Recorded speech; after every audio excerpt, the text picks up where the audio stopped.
में बहुत सारी फालतू की बातों को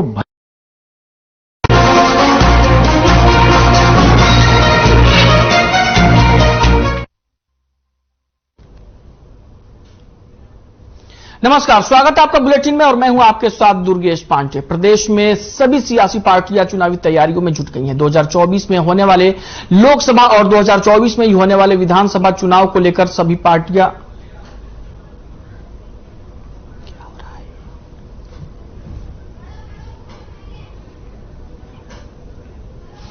पार्टियां चुनावी तैयारियों में जुटी हुई हैं।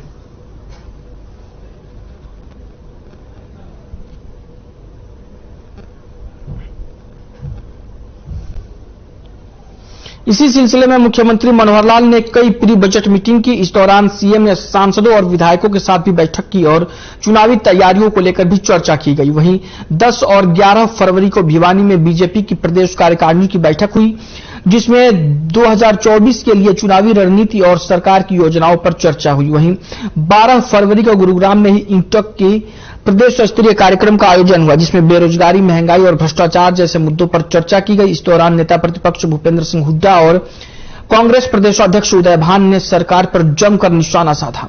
वहीं नेता प्रतिपक्ष भूपेंद्र सिंह हुड्डा ने 14 फरवरी को चंडीगढ़ में कांग्रेस विधायक दल की बैठक बुलाई है, जिसमें कांग्रेस पार्टी सरकार को सदन में घेरने की रणनीति बनाएगी।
वहीं महान स्वतंत्रता सेनानी और भारत कोकिला सरोजिनी नायडू की जन्मदिन पर मुख्यमंत्री मनोहर लाल ने उन्हें नमन किया।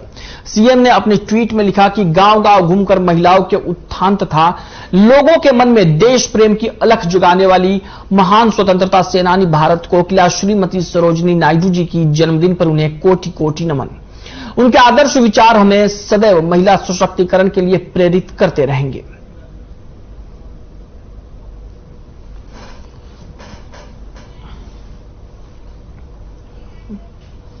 वहीं राजकीय आदर्श कन्या वरिष्ठ माध्यमिक विद्यालय बल्लभगढ़ में अशोक कुमार त्यागी की अध्यक्षता में हरियाणा विद्यालय शिक्षा अधिकारी संगठन के जिलाध्यक्ष का चुनाव संपन्न हुआ, जिसमें तीसरी बार सर्वसम्मति से जिलाध्यक्ष के रूप में सत्येंद्र सौरौत को जिलाध्यक्ष चुना गया। वहीं निर्वाचन की घोषणा के बाद सभी ने उन्हें अपनी शुभकामनाएं दी। इस दौरान चुनाव प्रक्रिया के प्रारंभ में पूर्व जिलाध्यक्ष सत्येंद्र सौरौत ने पिछले कार्यकाल में किए हुए अपने कार्यों की जानकारी भी दी।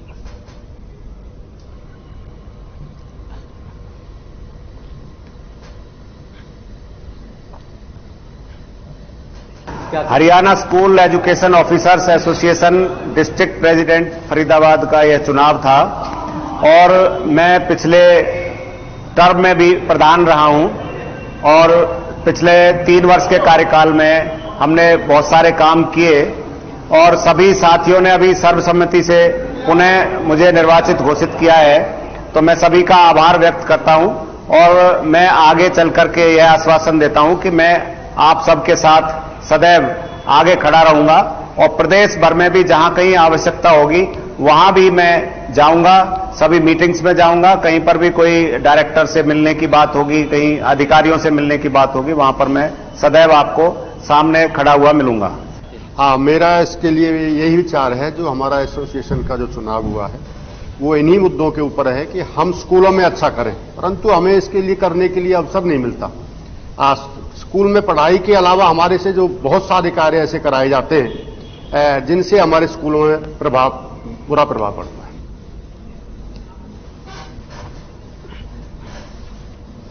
बाडरा खंड के गांव गोपी में बस स्टैंड पर छात्राओं ने हिसार महेंद्रगढ़ मार्ग को जाम कर दिया। जाम की सूचना पर बाडरा थाना प्रभारी मौके पर पहुंचे। वहीं छात्राओं का कहना है कि बस की सुविधा की गई थी और वो बंद कर दी गई है। सरकारी बसें सुबह बस स्टैंड पर नहीं रुकती हैं, जिनकी वजह से वो स्कूल नहीं जा पाती हैं।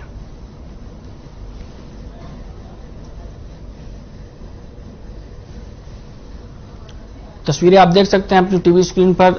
छात्राओं ने जाम लगा दिया है। बाडरा की तस्वीरें हैं जहां पर हिसार रोड को छात्राओं ने जाम कर दिया सरकारी बस को रोके जाने की मांग को लेकर।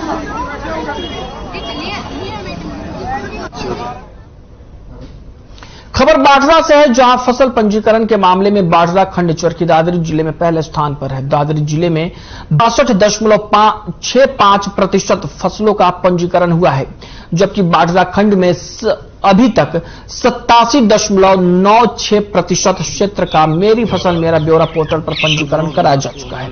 पंजीकरण के लिए अंतिम समय 15 फरवरी तक का निर्धारित किया गया है, जिसके चलते पंजीकरण क्षेत्र और बढ़ने की उम्मीद है। जानकारी के लिए बता दें कि दादरी जिले के रबी सीजन के तहत कुल 2,73,081 एकड़ पर गेहूं, सरसों आदि फसलें लगाई गई हैं। कृषि विभाग के वरिष्ठ कृषि विशेषज्ञ डॉक्टर चंद्रभान श्योरान ने जिले के किसानों से 15 फरवरी तक अपनी फसलों का पंजीकरण कराने की अपील की है।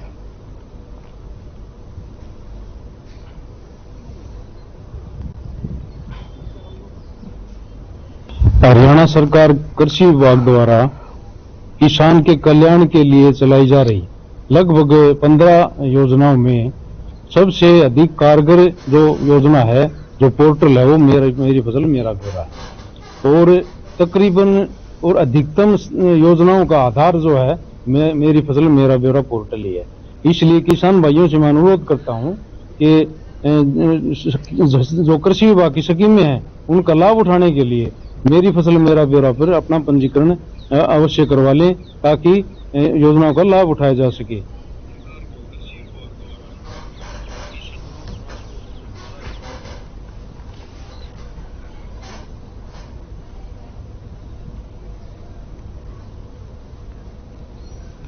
हरियाणा सरकार बादली थाना पुलिस ने और डेबादली थाना पुलिस ने पुलिस उपस्थिति दिवस मनाया। आपको बता दें कि बादली पुलिस ने चौक चौराहों पर विशेष नाके लगाकर आने जाने वाली गाड़ियों की विशेष जांच की और पुलिस टीम ने बादली के मेन बाजार, बैंक और आमजन से रूबरू होकर उनको साइबर अपराध के बारे में जागरूक किया और ट्रैफिक रूल्स के बारे में समझाया। वहीं जानकारी देते हुए बादली थाना प्रभारी बाबूलाल ने बताया कि आज पुलिस प्रेजेंट डे है और पुलिस ने आम जन से मिलकर उनकी समस्याएं सुनी और उन्होंने कहा कि किसी भी प्रकार की कोई भी घटना ना हो, पुलिस उनके लिए सदैव तत्पर है। साथ ही डायल 112 और राइडरमैन चौक चौराहों और बाजारों में पहुंच रही है।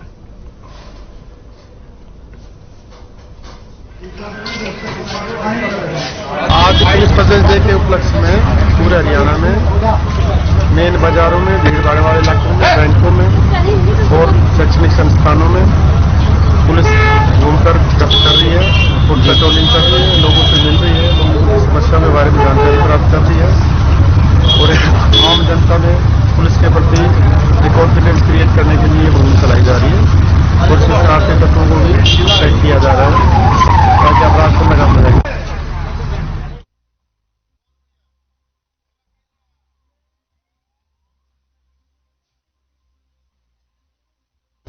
तो शाम में ऑल इंडिया किसान खेत मजदूर संगठन के ब्लॉक कार्यालय पर मीटिंग का आयोजन किया गया, जिसमें मुख्य रूप से फैमिली आईटी की विकट समस्या को लेकर 22 फरवरी को AIKKMS की ओर से उपायुक्त कार्यालय पर विरोध प्रदर्शन को सफल बनाने के लिए विचार विमर्श किया गया। इस मौके पर जिला प्रधान रोहताश सिंह ने बताया कि परिवार पहचान पत्र योजना गरीबों वंचितों के लिए एक आफत का सबब बन चुकी है।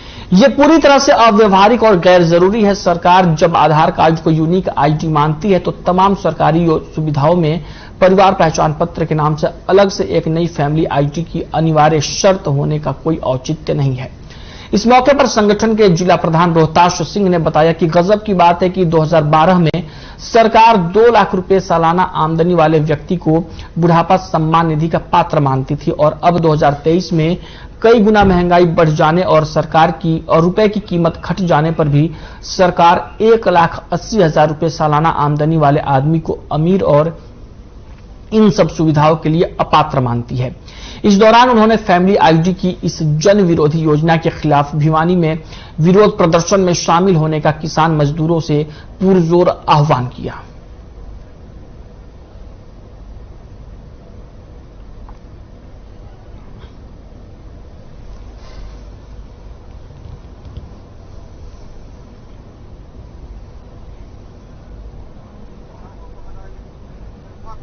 आज ये मीटिंग हमारी फैमिली आईडी की समस्या को लेकर है। जो परिवार पहचान पत्र बनाया हरियाणा सरकार ने, ये लोगों की का जाल बना हुआ है। इससे सारी जो सुविधाएं वो बंद हो गई हैं, चाहे बुढ़ापा पेंशन हो, चाहे बीपीएल कार्ड की सुविधा हो, आयुष्मान कार्ड की सुविधा हो, जो भी सुविधाएं सरकारी मिलती हो सब रद्द हो चुकी हैं। इसलिए हम सरकार से मांग करते हैं कि ये फैमिली आईडी परिवार पहचान पत्र जो है इसको रद्द किया जाए।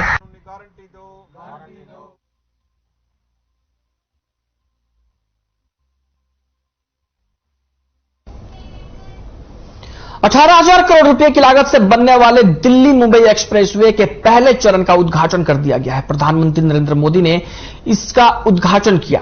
देश की जनता को यह सौगात सौंपी तो प्रदेश के मुख्यमंत्री मनोहर लाल नूंह जिले के हिलालपुर गांव में एक कार्यक्रम में वर्चुअली जुड़े और सीएम ने कार्यक्रम में शिरकत कर शोभा बढ़ाई।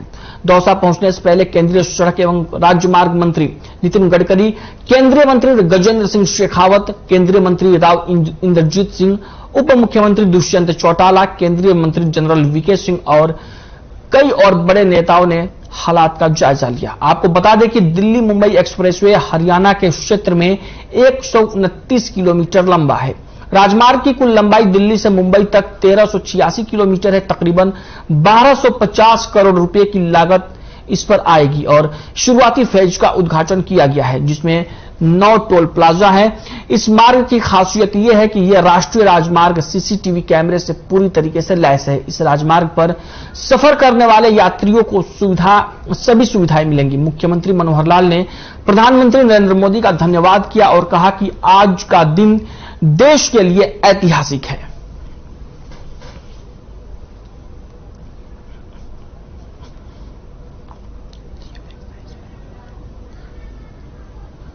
आज नागरिकों के लिए ये खुशी का दिन है कि समूचे विश्व में भारतवर्ष को एक नया स्थान देने के लिए, एक नई पहचान दिलाने के लिए हम सबके दिलों पर राज करने वाले आप हमारे बीच में आज इंफ्रास्ट्रक्चर के इस इतने बड़े प्रोजेक्ट को इसका उद्घाटन करने के लिए आप उपस्थित हुए हैं।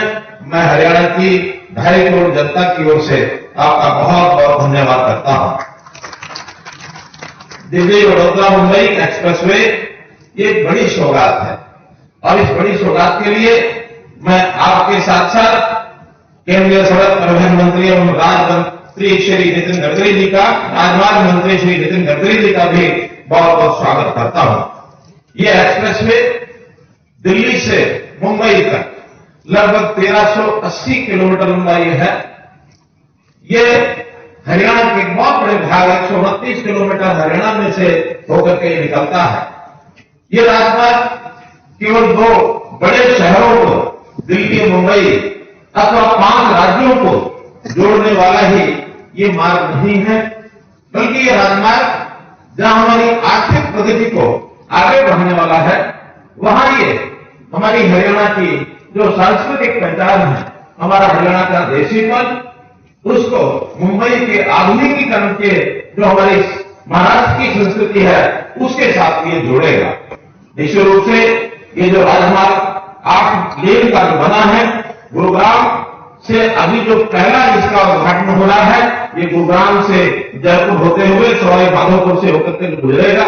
इसके पहले चरण के इस अवसर पर बहुत ही एक हमारे इस विशेष तौर पर जिसको मैं कहूंगा कि आज जहां से मैं बोल रहा हूं, ये हमारा नूंह जिला है और ये नूंह जिला जो है ये हमारा जो एस्पिरेशनल स्टेट, जो वास्तव में बहुत पिछड़ा हुआ ये जिला है, लेकिन यहां से बड़ा भाग इसमें से निकलेगा तो एक औद्योगिक विकास इस क्षेत्र का होगा। इस क्षेत्र के लोगों को रोजगार के एक प्रकार से बहुत बड़ा लाभ होने वाला है और ये जिला निश्चित रूप से तरक्की करेगा। प्रधानमंत्री जी, देश भर में जिस प्रकार से जाल फैलाया जा रहा है, तो पहला चरण प्रधानमंत्री उसका उद्घाटन करने लग रहे हैं, तो कम से कम दिल्ली से जयपुर तक जाने वाले लोग, दिल्ली से दौसा जाने वाले लोग, उनके लिए बड़ी सहूलियत होगी है। और जो सोना के हैं, मेवात के हैं, गुड़गांव के हैं, उनको उस पुराने रास्ते के ऊपर जो दिल्ली जयपुर का नेशनल हाईवे नंबर 1 बनाया जाया करता था, जहां पर आज के दिन सारे देश के अंदर सबसे ज्यादा यातायात की भीड़ लगी रहती है, उसको बाईपास करके इस नए वाले रास्ते से दौसा जा रहा है। पंजाब रोड तक हमारे को सारा क्षेत्र बाईपास करके और कम से कम जयपुर पहुंचने के लिए आधा पौना घंटा बच जाए। हमारी दिल्ली मुंबई की कनेक्टिविटी जो जनवरी अगले साल में पूरी हो जाएगी, उसका पहला पोर्शन आज कंप्लीट हुआ है। और ये पोर्शन दिल्ली गुड़गांव के लोगों को 3 नेशनल पार्क से कनेक्टिविटी भी देगा, साथ में जयपुर का ट्रैवल टाइम भी लगभग 2 घंटे शॉर्टन करने का काम करेगा। इंडस्ट्रियल कॉरिडोर के तौर पर ये एक ऐतिहासिक कनेक्टिविटी है जो हरियाणा जैसी स्टेट जो लैंडलॉक्ड है उसको पोर्ट की डायरेक्ट कनेक्टिविटी आने वाले भविष्य में देगी। मेरा मानना है कि इस 1 लाख करोड़ के प्रोजेक्ट में हरियाणा की तस्वीर को बदलने का आने वाले भविष्य में काम करना है, क्योंकि एनसीआर की पॉपुलेशन का सबसे पहला अगर कोई जंक्शन होगा पॉपुलेशन की मूवमेंट का, तो वो पोर्शन गुड़गांव, मेवात, फरीदाबाद होगा। और वेयर हाउसिंग के लिए आने वाला भविष्य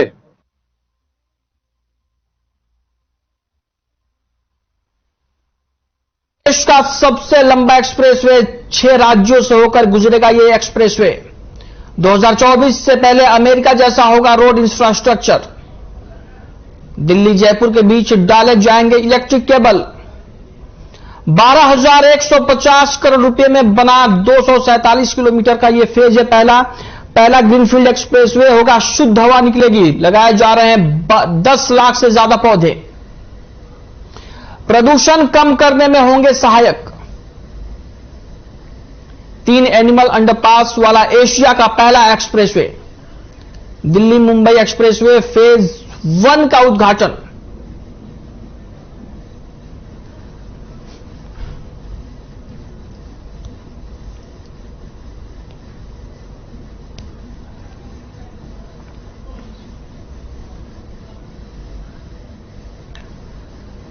दिल्ली मुंबई एक्सप्रेसवे का उद्घाटन हुआ है। पहले फेज में दिल्ली से जयपुर का प्रधानमंत्री नरेंद्र मोदी ने दिल्ली से जयपुर के फेज 1 का उद्घाटन किया है एक्सप्रेसवे का। और आपको बता दें कि इस दौरान तमाम नेता मौजूद रहे। आपको बता दें कि मुख्यमंत्री मनोहर लाल, केंद्रीय मंत्री राव इंद्रजीत सिंह, जनरल वीके सिंह, केंद्रीय मंत्री नितिन गडकरी समेत तमाम नेता इस दौरान मौजूद रहे। और आपको बता दूं कि प्रधानमंत्री नरेंद्र मोदी ने दिल्ली मुंबई एक्सप्रेसवे के पहले फेज का उद्घाटन किया है दिल्ली से जयपुर के लिए।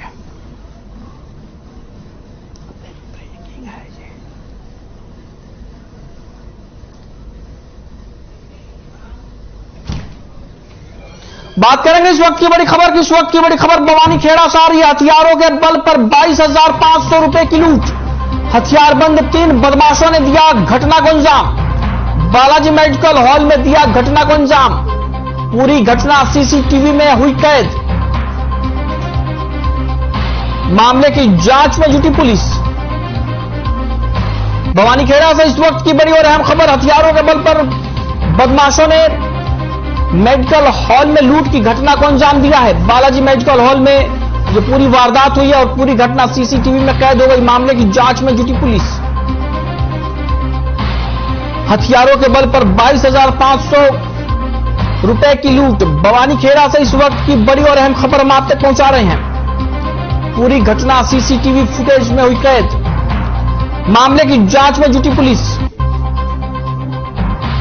हथियारों के बल पर 22,500 रुपए की लूट। भवानी खेड़ा से इस वक्त की बड़ी और अहम खबर हम आप तक पहुंचा रहे हैं। बालाजी मेडिकल हॉल में दिया घटना को अंजाम। पूरी घटना सीसीटीवी फुटेज में हुई कैद।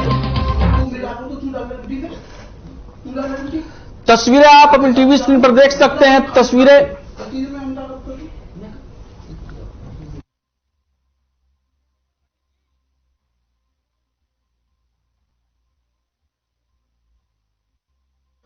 भवानी खेड़ा की तस्वीरें आप अपनी टीवी स्क्रीन पर देख सकते हैं। किस तरीके से मेडिकल हॉल में बदमाश हथियार लेकर घुसे और उन्होंने लूट की घटना को अंजाम दिया है। पूरी घटना सीसीटीवी में कैद हो गई है और पुलिस मामले की जांच में जुटी हुई है।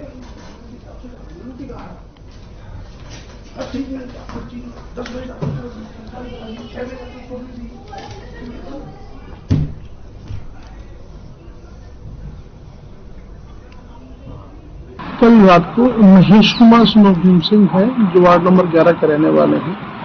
तो इनकी एक मेडिकल की शॉप है जिसपे रात को 3 लड़के आए हैं जो 2 अंदर एंट्री की है और एक ग्रे कलर की i10 कार है जिसके अंदर बैठा है।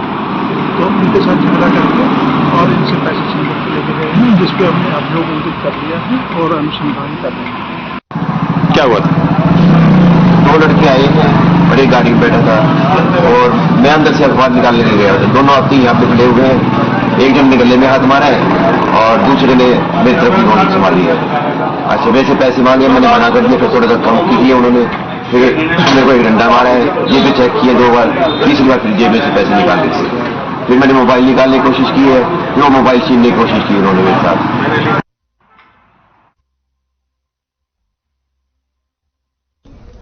भवानी खेड़ा की यह खबर है जहां पर मेडिकल स्टोर में बदमाशों ने हथियार के बल पर लूट की वारदात को अंजाम दिया है और 22,500 रुपए की लूट की बदमाशों ने। तस्वीरें आप अपनी टीवी स्क्रीन पर देख सकते हैं किस तरीके से सीसीटीवी में एक तस्वीरें कैद हुई हैं। बदमाशों की करतूत पूरी सीसीटीवी में कैद हो गई है और पुलिस मामले की जांच में जुटी हुई है।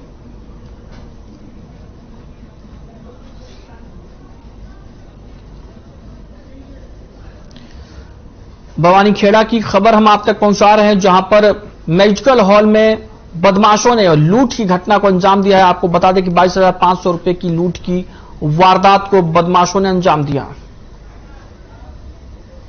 बुलेटिन में फिलहाल के लिए इतना ही। मुझे दीजिए इजाजत। नमस्कार।